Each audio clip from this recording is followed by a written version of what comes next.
Ladies and gentlemen, after a few technical difficulties, a couple room changes, we're back. It is Post of the Ring, and I am here with the Killmonger himself, Sage Scott. Let's Big go. old facts. How are you doing today? Hey man, I'm actually doing pretty good, man. One day at a time, one day at a time. Have you had to pick anybody up and put them down really hard on the ground today, or Uh, Actually, not today, but just this past Monday on WWE Proving Ground, semi-main event, I wrestled one Jared Diaz and defended my belt once again successfully. So that's about as recent as it's been. Today was a chill day, so rest recovery.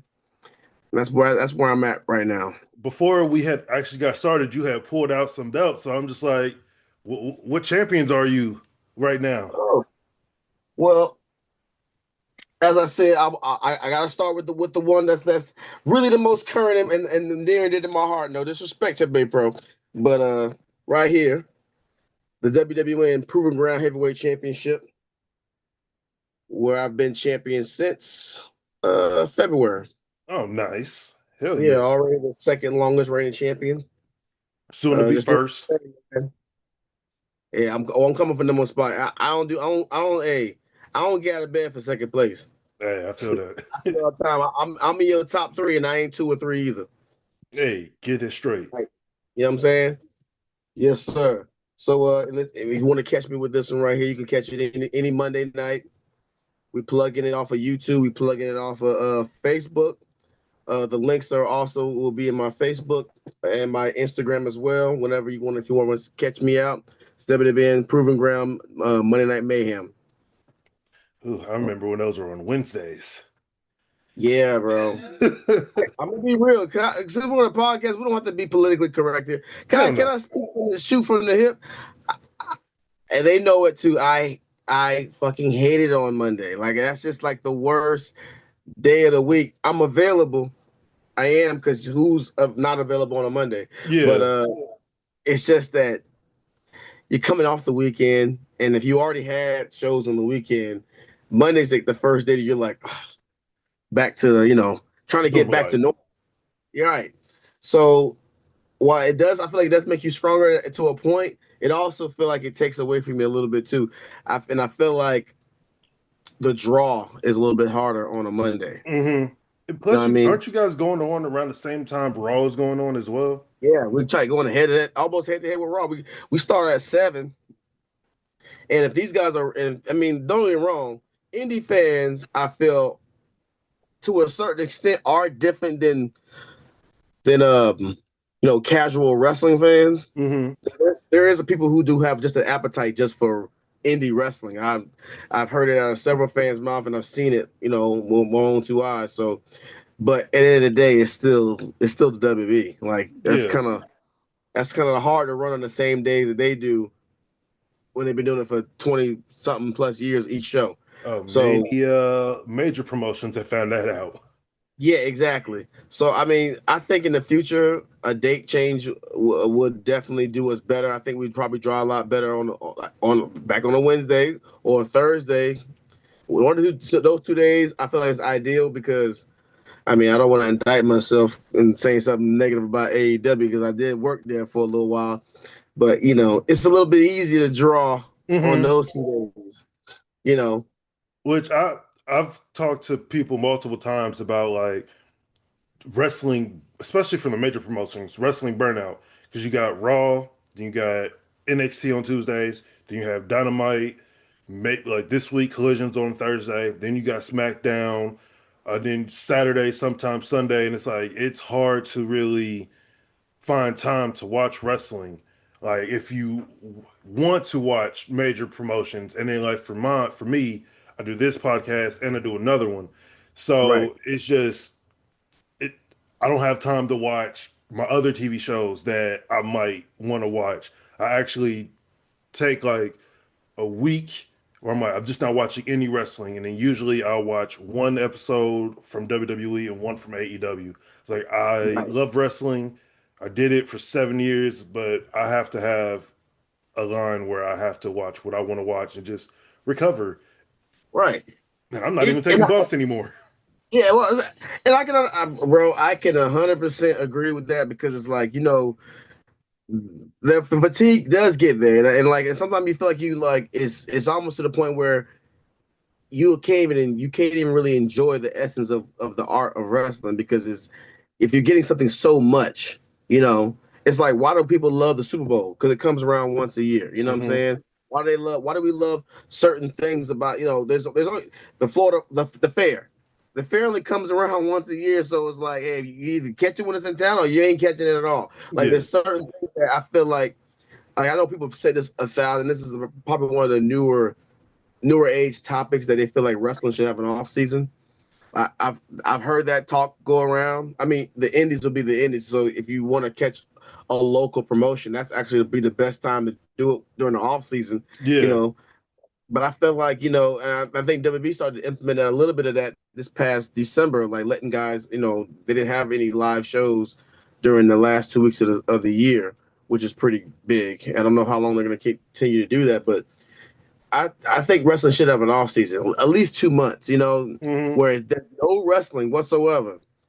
Like, not only does that keep our bodies, fresh and gives us that time off, but it also gives creative and don't have to have that on the go.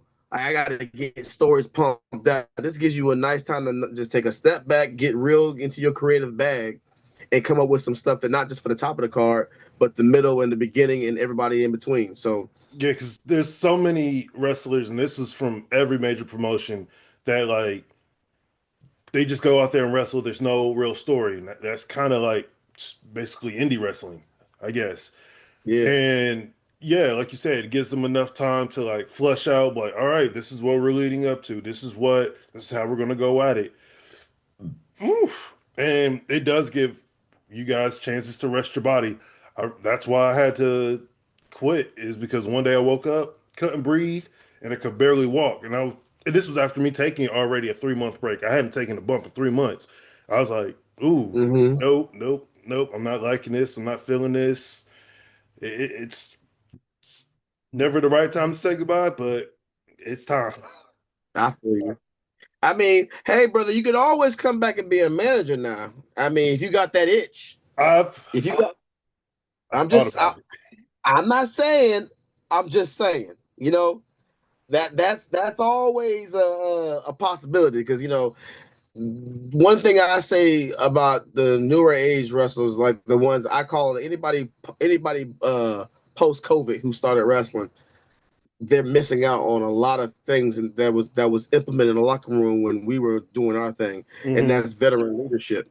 You know, like I carry this Proven Ground Championship with pride, and I'm proud to be the Proven Ground champion there.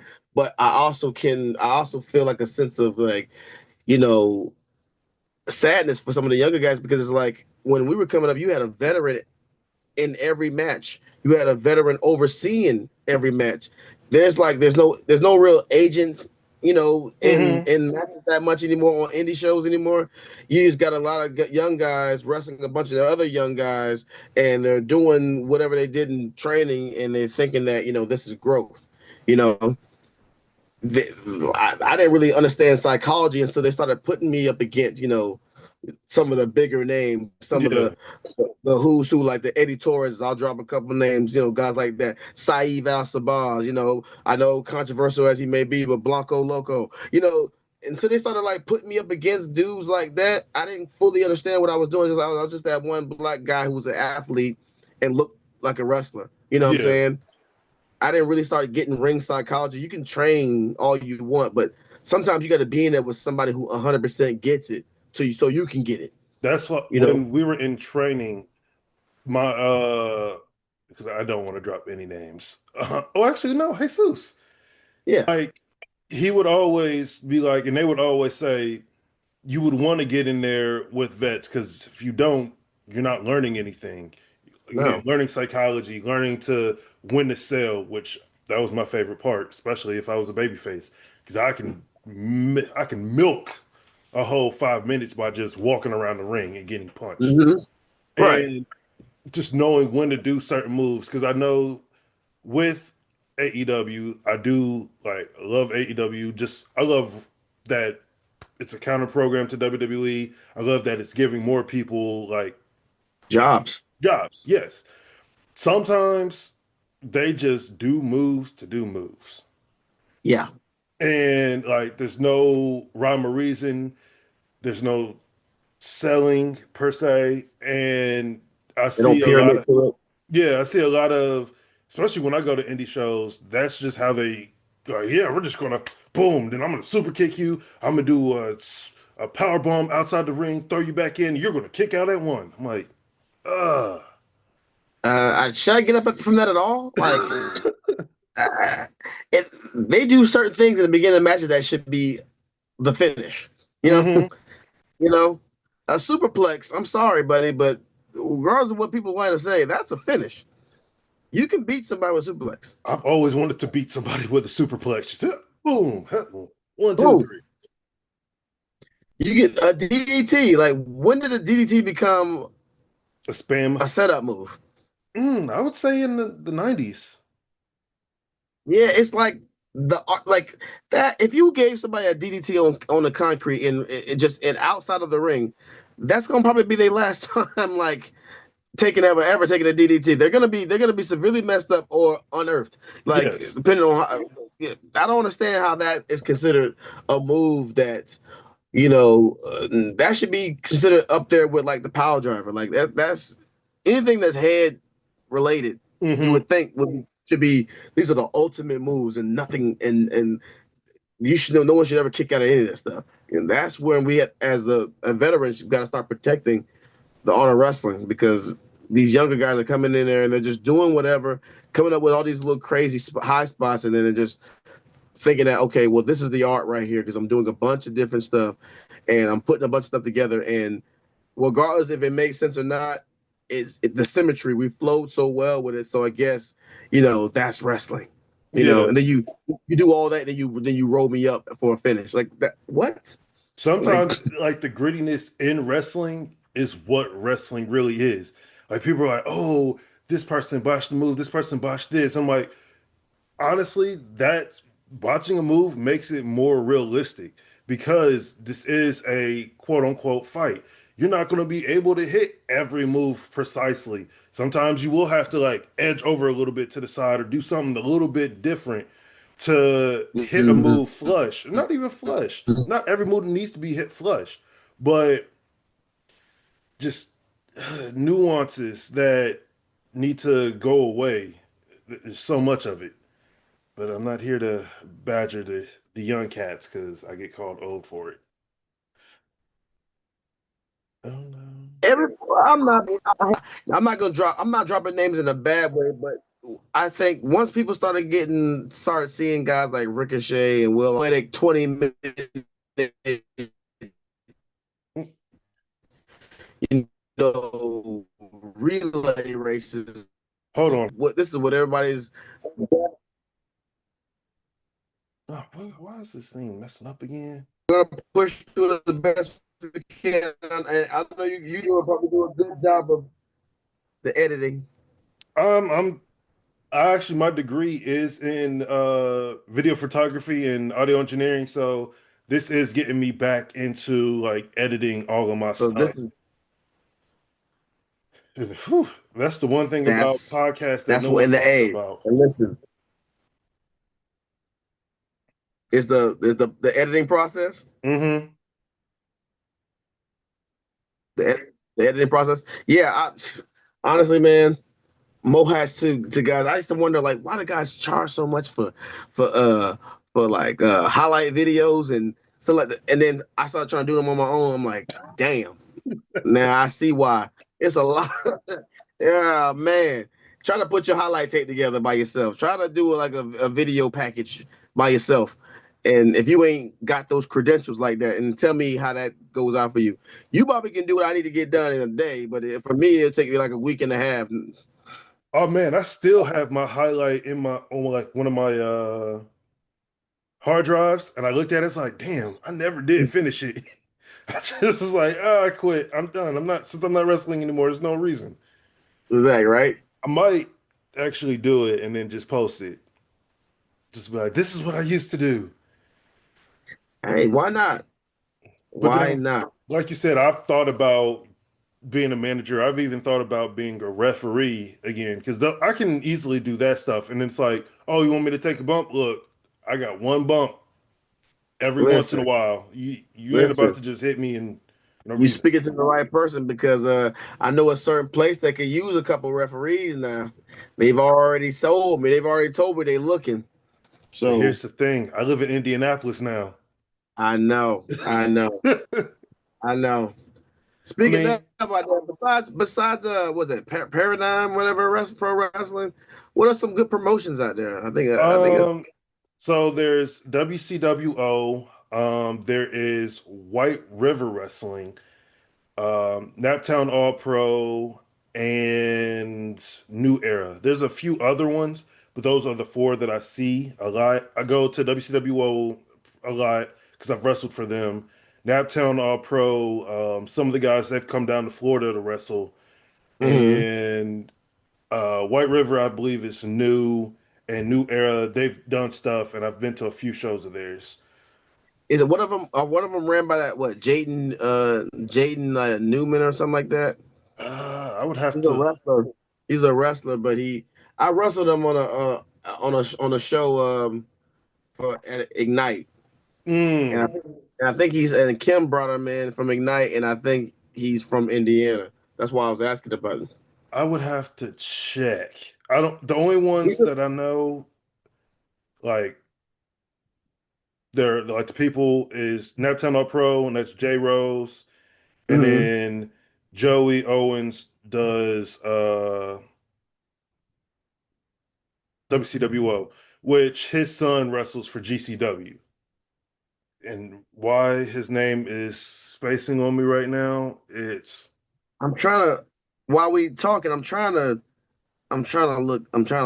look him up right now because I think I'm butchering his name, uh, while but you're looking it up, I'm gonna I don't have WCW. They don't have a Twitter.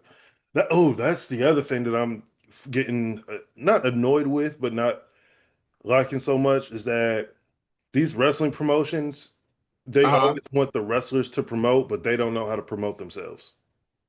Hello, somebody. Hello, somebody. Amen. Walls and electric lights. Yeah, because share a flyer or share this or share that, but you're not even putting your wrestlers in a position to succeed. Yeah, Like what makes you're the one trying to draw. You're the one trying to draw money. We are the draw, but you're the one trying to draw the money. and I mean, like I'm going on Twitter just for my podcast. I try to go on Twitter and Instagram. I don't have a Facebook for it. I need to get a TikTok for it, but that's for another day, another time.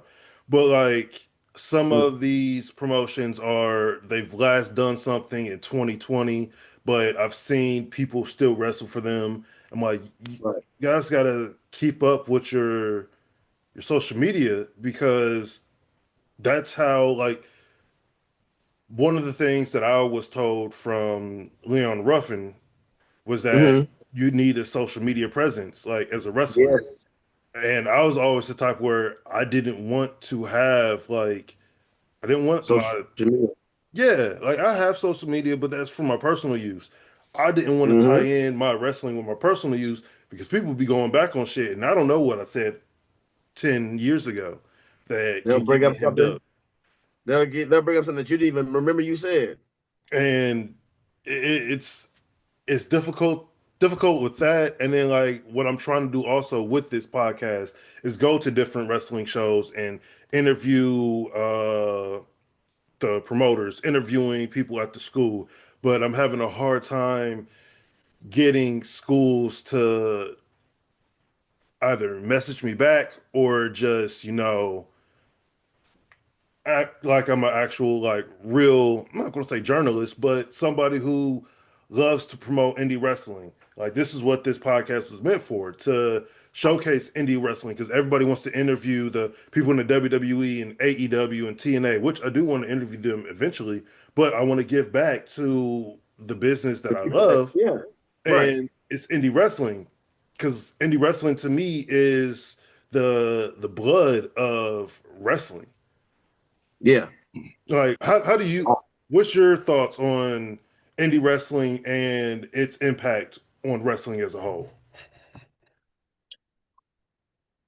Well,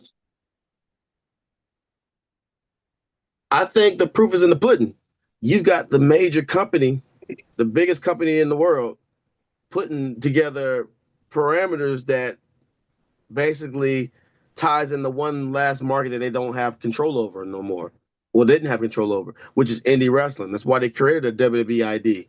That's why they have the LFG, and they're trying to find the next new star because they realize that, you can't always manufacture a wrestler. You can't just grab any college kid with no wrestling juice or no real passion for this, and who doesn't really, because indie wrestlers are passionate wrestlers. They were fans. They saw it one day and they just wanted to be that from day one. A college kid, I'm sure wrestling was not his first choice or her first choice. They probably wanted to be, a basketball player, a football player. They wrestling wasn't their first choice. Most indie wrestlers, either if it wasn't their first choice, it was damn near, it was in their top of things they want to do in life. I think indies wrestling, its impact speaks for itself because now, again, you have, WWE putting these things in place to where, okay, now we're going to start focusing and putting a light on who's out there. Because, at some point, pretty much their whole main roster outside of, a few of the top names, they all wrestled on the indies at some point. Hmm. And they're realizing, I think they've come to the realization that, you know, it's easier to take a wrestler and make him a star than try to find some kid that has no wrestling experience and manufacture that. You're gonna get a couple of them. There's a couple of them that don't have that wasn't indie wrestlers and they just happen to be they just get it. Some people just get it. But for the most part, I feel like it's a lot easier to get somebody that's in that craft already Hmm. and make them what you want to be. That's like I'm not gonna get a hockey player and then tell him, hey, come over here and play basketball. You know what I'm saying? Like Yeah. if you do that, you're already in that lane. Why wouldn't you focus on that and let that be your pool that you pull from? You know. Hmm. So I feel like they finally have come around to that because again, even back in the day, back in the territory days it was indie guys. Indie guys, it was you brought them in, and then they were if they were local, they became local prodigies, and then they grew from there. So it's always been around indie wrestling. We've always been like you said, the lifeblood of it. So I think now it's become more to the forefront. I've been running shows with WWN Proving Ground even before I became champion. The WBID guys, we've had WBID matches on our show. Okay. We're a plug for WBID, so that goes to show you I'm on cards with guys who are indie wrestlers who already been ID'd. So the indies is where it's at. I feel like yeah, there's a new resurgence, especially with the WWEID, with focusing on uh indie wrestling, and I don't know how that's been helping like put asses in seats, but I do feel like bam, this person who is in bumfuck Idaho now can Mm, be like, hey, I'm a WWE guy. I've been noticed, so now I can put on good matches with like just nobodies, and hopefully they're seeing that picture. But that also goes into companies posting matches. Like, right. not a lot of promotions, but like, oh, if you're not there, you're never going to be able to see it. You need to have a camera there filming. You don't have to showcase every match, but at least one or two matches off of your show, the best matches. Y'all need to start putting those online, and that way you can start building up people like, oh, there's this person coming, or this person is on this show. Let me go see them. I like them. And Mm. Man, you said something there, boy. Because boy, look at here. You don't understand. Well, you do understand because obviously you've done it before. That is such an uphill battle to get footage released. You know what I mean? Like getting footage. Like for somebody like it's places of that. I'll be real, not this one in particular, but there's places that I've wrestled for that I was the champion at, or currently the champion at, and it's like I have to pull teeth to get you to release the match or release the footage. That's not just for me, my personal Instagram and Facebook content. That's also me plugging the product.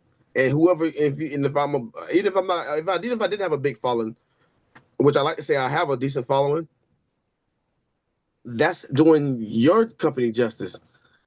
But I need you to be on both sides. I'm not okay. Just share a flyer, send me a promo. You need to release those resources to me as well, so I can help promote the show tenfold. There's been multiple times at shows where they were recorded and they don't post it nowhere. And I'm like, what's the point? And you having a cameraman and hiring them if you're not going to post the footage, like the Jeffrey Epstein. We want the files. That part. That part. Trust me, that angers me right now. I I'm hoping to get a match with this certain person in the next couple months. I've been told that they're trying to line it up. But I wrestled Saeed Al Sabah twice, and I know that it was recorded, and I can never find the footage nowhere. So, and that was even back then. That was two of my best matches ever, and I know it was because I felt it, and I never got a chance to like see it Actually, back. yeah. So That's why yeah, I it think sucks. there was a few people where they would have their own cameras and they would just like post it and have it. Granted, it was from far away from the ring, but it's like, yo, at least I still have this match where I can say, hey, this is me. I can do whatever I want with it. And then like at the bottom, Right. all they would do is put courtesy of insert wrestling promotion. Hmm. I was going to start Exactly. doing that too, but then it was a lot of work. And It is. It is. And there's quite a few promotions that could really use a guy on the ground like that. That just, hey, listen, because I think they just don't want to put it in budget. A lot of places, they already, how promotions try to do. They try to nickel and dime you. hmm So getting a camera guy in who's willing to waste, not waste, but take up their space on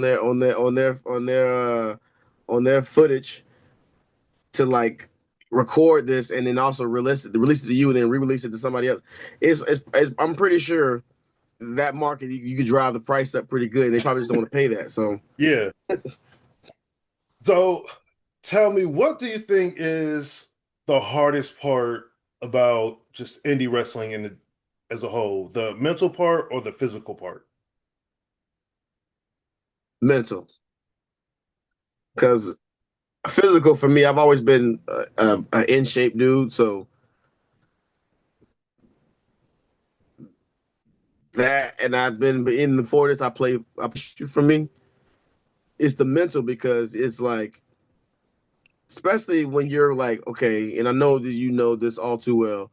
When you've been told, oh, you have potential, you have this, oh, you're getting all these promising signs. For me, I did dark for 2 years straight, and almost 2 years. We were there from pretty much the beginning to the very last dark.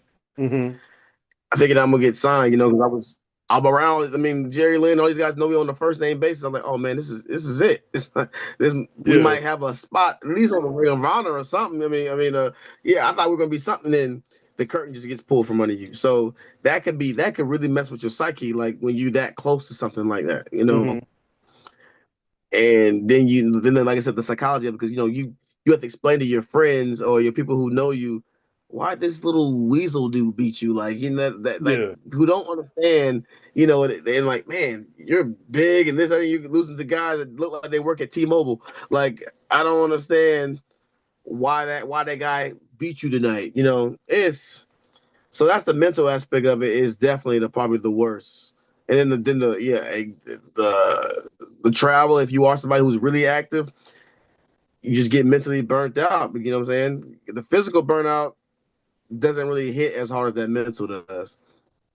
I talked to Axe Clover a couple weeks ago, and we are chopping it up about the time that we drove from Orlando to Detroit, and one night went like to Indiana for a few hours, then had to drive to Chicago from MLW, and then right back to Orlando, and that was all in a weekend.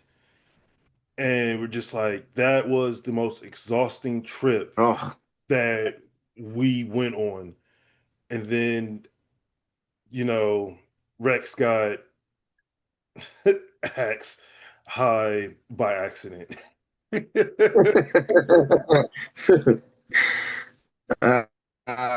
uh, man, Like that's what I tell people. I'm like, rest in peace, Rex. yes, rest in peace.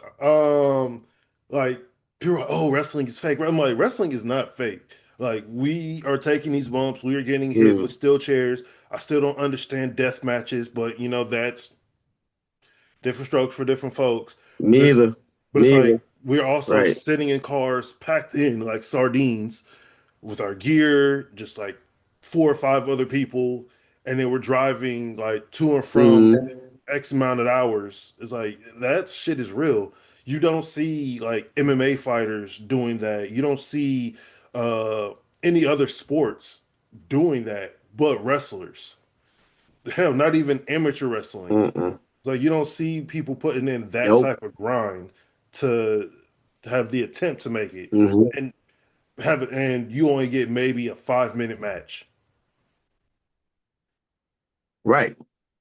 I feel like wrestling is the hardest business to break into out of all the sports that you could think of because of what you got to go through just to even get a shot. In any other sport, they don't go through what you got to go through physically and mentally, all wrapped in one, for a shot and making it. No, I'm not saying I'm not knocking saying it's hard, but what we have to go through, like sometimes you have to, there's people who've had to travel the country and wrestle for a hot dog and a handshake and all type of breaks and tears before they even got their WB shot or their NXT, AEW, TNA. They went through all that before they even got a chance to say, "Hey, you made it." You know, didn't even get the bag yet, but your body don't want it. So imagine the hospital bill for these indie wrestlers who don't Right. have that insurance like Oof. you know what I'm saying? Like if you're in college playing college football, you're playing in the NFL, you're covered by the shield. Who's covering us on the indies when we're trying to attempt to make it, you And that's know? like every so So often I hear and it's hard like, to have a good job and oof, that as well. Like most people, they wrestle Friday, Saturday, Sunday, but then they're working Monday. Then they probably get off at Friday, work a local show, and then they're on the road that same night. Like it's a grind, a grind that I do not it is. wish Most people I know they work at like Amazon or something.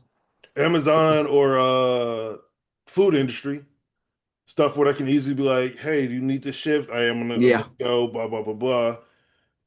So how do you balance, working, you have family, you got the kids, and wrestling?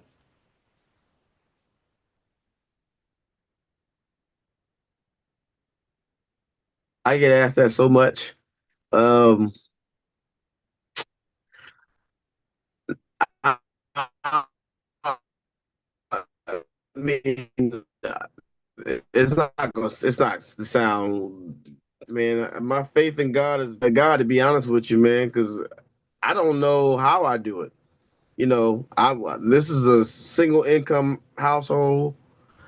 The fact that I'm able to do the home life, with the wife and kids, and then go and travel and do that, and still have time on both ends. I don't know how I've been able to do it the last 8 years because I've had members of my own group, not to throw them down, but because different strokes for different folks. But like the group I was running with, the Midnight Tribe, one of them, he had a kid and got married, just the one kid and got married, and he pretty much bowed out, you know. Hmm. And I got the whole tribe, what I'm saying? A whole new Midnight Tribe in here in the waiting, and in terms of they love it, man, and it's a beautiful thing, and I think it's them too. I think it's them. They're my driving force because I know that I didn't have a bunch of positive black role models just at my disposal, Hmm. growing up. So they I know they look up to me. They gave me this big old emotional video package on Father's Day, talking about how I Nice. was their hero. So that right there is enough to like make me know, like, nah, man, I can't stop. Even Hmm. if I don't make it all the way, I like that old Cam Newton quote where he was like, "I'm shooting for the moon, trying to be a planet, but even if I miss, I'll always be a star." So Yeah. you know, and the way I look at it is I'm the trailblazer. So if I have to be the alpha and seeker of my family for my kids to take that next mantle and be the second generation that make it to the big time, I still did something great either Yeah. way. So I tell my fiance all the time, I was like, but our kids can do whatever they want.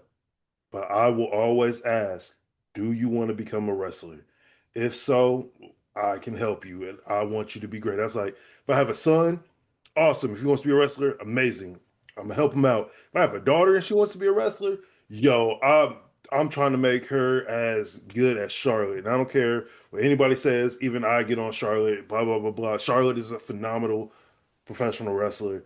And if my daughter absolutely. can be anything like that or Bianca Belair, I'm going to like, yo, I got you. I even do that with my nieces and nephews. My nephew, he's a really good football player, and I'm like, hey, you always have to have an extra plan. If football doesn't Hmm. pan out, just know as soon as you like, hey, I want to be do wrestling, let's Wrestling's go. I always got there. you. Yeah, that's the one thing It's about always gonna be wrestling. there. And Yeah. it's just, like I do like, and then I might have an opportunity to work for one of the major promotions, but just putting in the ring together.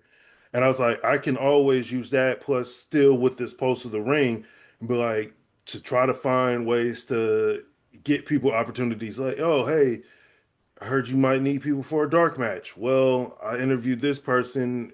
They're in this area, so you never know. Hmm. Right. And I'm trying to I'm trying to stay within the wrestling business without actually having to take bumps. There's plenty of avenues, brother. Plenty of avenues. And without running my own promotion because I don't want Yeah. to do that. Well, a lot of those referees, they got a lot more juice, especially on those bigger shows. They got a lot more juice behind the scenes than a lot of people know. So, you know, I learned that just from my time doing, extra work for WB and AEW. They wear multiple hats. Yeah. Things that I didn't know before. Like I didn't realize how important a referee was. Like I think the referees in wrestling are the most important referees in all the sports Hmm. because they ain't got their own committee like the NFL do or the NBA where they have their own little PA committee where they don't, oh, we're protected by a union. These dudes travel the roads just like we do. They work their ass off to get to those spots, and then when you got guys that make it and they're like the liaison for like WWE and AEW. Like when I did extra for WWE, they had Drake was the I forgot what his first name was, but it's something Drake. He was Hmm. a referee. Came up on the Pops. Alpha. Who don't know who Pops is? Alpha. Rest in peace RIP Alpha and from the Sika. Wild. Yes, sir. From the Wild Samoans, and he was a referee for WB. And I didn't know that he was.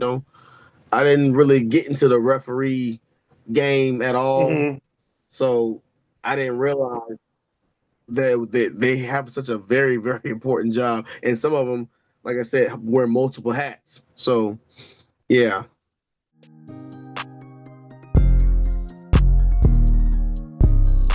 What are some other good people that you've trained under? Hmm. Well, I should have said him first, but Frankie Chiazzo, Francis Chiazzo, rest in peace, man. That still hurts right to this day because he was the one that gave me the confidence to do it on my own. Hmm. Because I grew up loving factions and stuff like that. Kind of like, let's keep it real. Factions are a good way to protect yourself. Yeah. You know what I mean? You can hide weaknesses and inabilities in a faction.